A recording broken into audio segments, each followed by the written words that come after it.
Dear friends, it is lovely once again to be able to record a message of greeting and gratitude as we approach the great celebration of Christmas. I hope the year has been kind to you and that you have been supported and encouraged by friends and family when things were difficult, and that in turn you were able to reach out to those who needed help on the journey of life. As we prepare to celebrate a new year in 2025, we are celebrating a Jubilee year, as we do each quarter of a century. Pope Francis has designated 2025 to be a Jubilee of hope, and the invitation from him to each of us is to be a pilgrim of hope. Hope is a word we are familiar with. We hope our team will do well this year. We hope that loved ones will get well, that someone we care about will get a job, a house, a longed for new baby.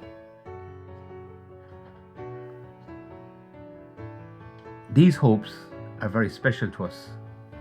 They show us how much we care about others and how we would like our world to be.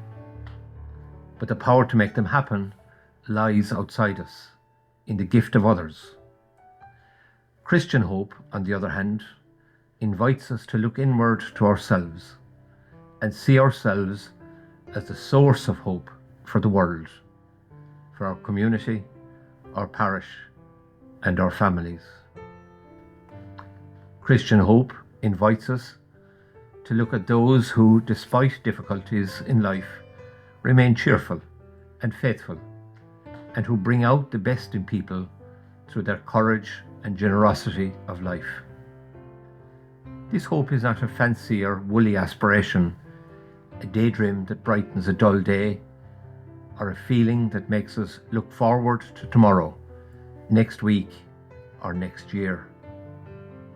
Christian hope is rooted in faith and in love of God, seen at this time of the year in the great story of Christmas. It is the fulfilling of the promise that God will always be with us, faithful to us, even when we are unfaithful, and that he will be found on the margins of life, among the poor, just as he was 2025 years ago.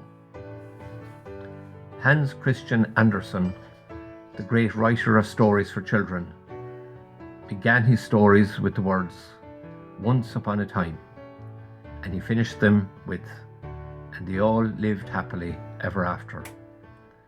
Our life stories are rarely that neat, but Andersen, who was also a person of deep faith, did once say about real life that every person's life is a fairy tale written by God's fingers, and that they will live happily ever after.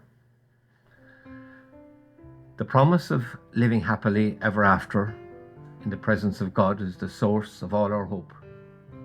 My wish for you and me and all our families and friends and communities of which we are a part is that we will discover this Christmas and throughout the year ahead a great deep well of hope within our hearts and communities, and that we will bring it like a deep drink of cool water to the world that is thirsting for hope.